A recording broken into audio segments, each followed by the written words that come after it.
Generally, cottages are great subjects for drawing.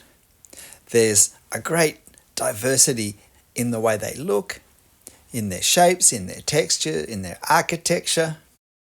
And what particularly defines a cottage can be hard to work out beforehand, but I think when we see a structure which is a cottage, it's pretty easy to guess that that's what it is. And these 3 weatherboard buildings that I came across in Tasmania recently, in my mind, are certainly cottages. Now, when we draw them, what are we trying to capture or even heighten in our drawing? And I think with cottages such as this, as opposed to the thatched cottage of England, which has a more rounded effect overall, we don't really have those in Australia. So with these Australian cottages, where we do have small verandas and pitch roofs and weatherboards clad in the framework of the cottage, we do have a lot of geometry. We have a lot of straight lines, and straight lines, of course, give us perspective angles unless we're looking straight on at our cottage. And therefore, they're a good place to start because we can find our proportions perhaps more easily with these more geometric shapes. And once we've established some of those, then we can start to judge where to put the non-geometric things. In other words, the plants in this case and the foliage more easily, more accurately. Now I'm drawing this, as I usually do for these videos, the same size as my reference, and that gives me the added advantage of being able to use the edges to help me position where things are going to go. So don't forget that that little advantage is available if we draw same size. So the 3 cottages that I'm drawing are really 2. We really only see the side end of the 3rd cottage, and in fact we only see the right corner edge of the veranda of the first one as well.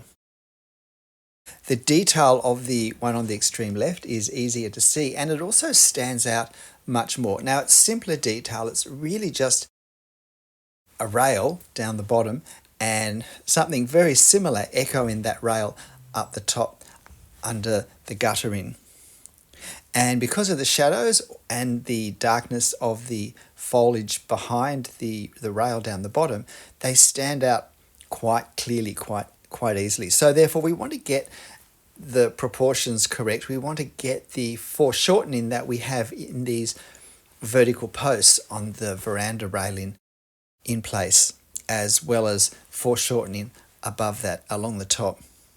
In terms of the perspective angles, the 2 main ones are the angle that the tops of the verandas follow from upper left to lower right, and then also the line that the veranda railings follow underneath. And it actually very slightly goes up from lower left to upper right. And therefore in between those 2 lines is my eye level or the camera level when I took this photo. And it's important to work that out because we have all these weatherboard lines, all the lines of the planks of timber that line the structure with, they have to follow the perspective pattern, and that means somewhere in there is a line that's going to be vertical or almost vertical, just depending how it works. And you can see me now, I'm putting in some of the shadows to pop the decorative timber work out to make it stand out, because visually that's one of the more significant parts of this scene. Now you'll notice that with the vegetation, I've made sure I've reserved, if you like, the space for the vegetation before I've drawn the weatherboards and other details around them. Because what we do want to avoid is lines crossing other lines that visually doesn't make sense, as if things are transparent. And so I reserve the space, and I also start to explore with my marks. With these garden plants, there are some very, very visually different plants and with different leaves and different growth structures, and we want to capture that because that's going to add interest and also just add to the effect of a cottage garden, which often has a little bit of everything. That diversity within the garden is one of the hallmarks of a cottage garden. So we don't want to just do lots of plants that are just generic plants. We want to create a sense of the leaf shapes and the density and the size and the way the leaves come off the stalks is different for the different plants. And so this also gives me a chance just to start to play with that and get a sense of what I might do further on. So I start doing, there's a terracotta pot on this left veranda.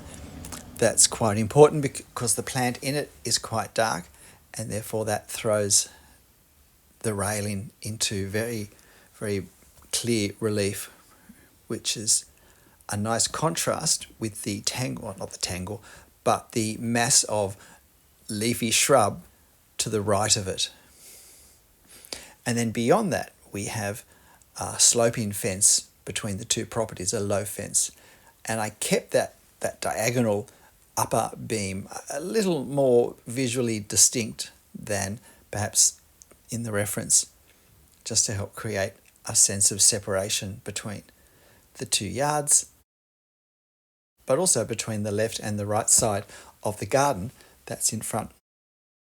So with this central house, the foreshortening across the veranda is very important. We want to get these veranda supports closer and closer together as they move along.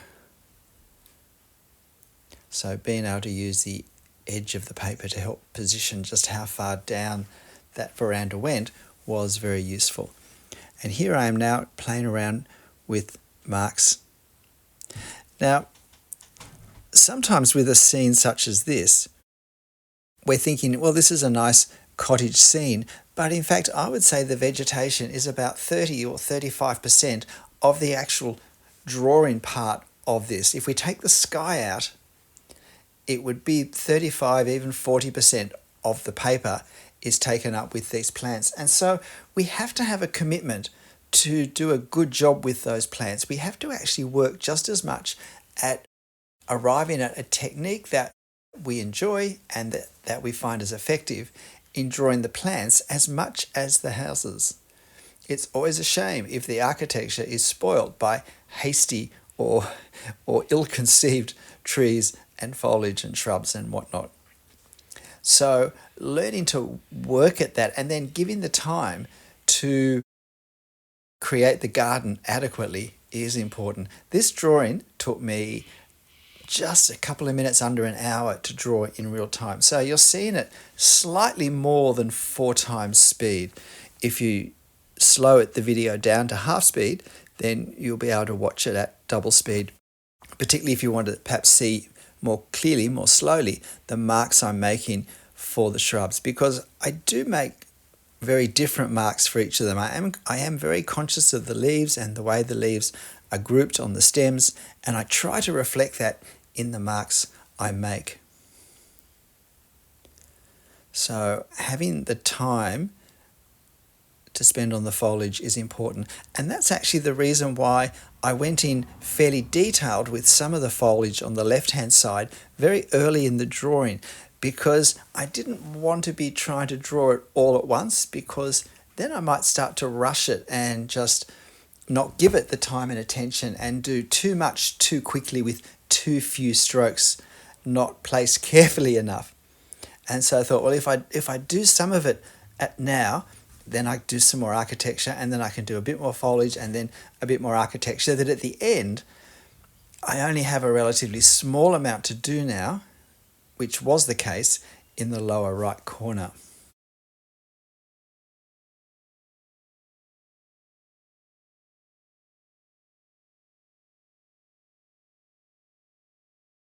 These aren't trees, of course, they're shrubs, but we do need to still work hard at creating the effect of the foliage that we see. And the foliage is a wonderful contrast. The mass of small marks, some of them straight, some of them curved, lots of irregular hatch-in for shadows in between them, is a wonderful contrast to the architecture, to the straight lines of the cottages, to the straight lines of the verandas and the veranda supports, the straight lines of the weatherboard line in the walls, the straight lines of the roof lines, and the geometric robustness of the two chimneys as well.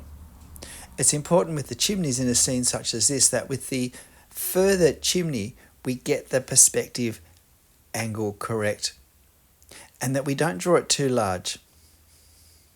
Particularly chimneys such as this where we want to capture the detail that's on the chimney, I find it's very easy to enlarge the chimney as we go so that we can put the detail in perhaps more easily, and we end up with an oversized chimney for the building. But particularly with a further one, we really want to compare where it measures up with the first one that we've drawn. If anything, I've drawn this one slightly too small.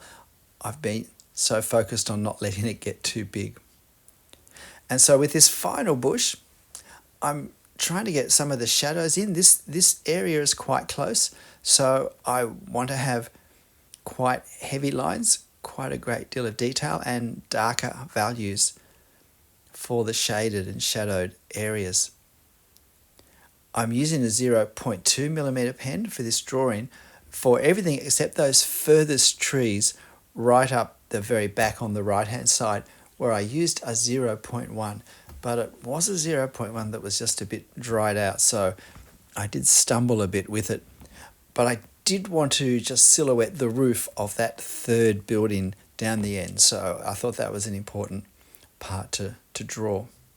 G'day, I'm ste-hen Travers. Look, I hope you found this interesting. I hope you want to give it a go. There are lots of challenging things, although in many ways these are simple cottages, simple architecture. There are many challenging things to draw this effectively. But I hope you give it a go because that's how we learn. And this photo reference, of course, is on my channel community page. So why not go there and either draw it from the screen or screenshot it and print off a copy if that's what you prefer. But look, whatever you draw, however you draw it, make sure you have fun. I'll see you next time. Bye.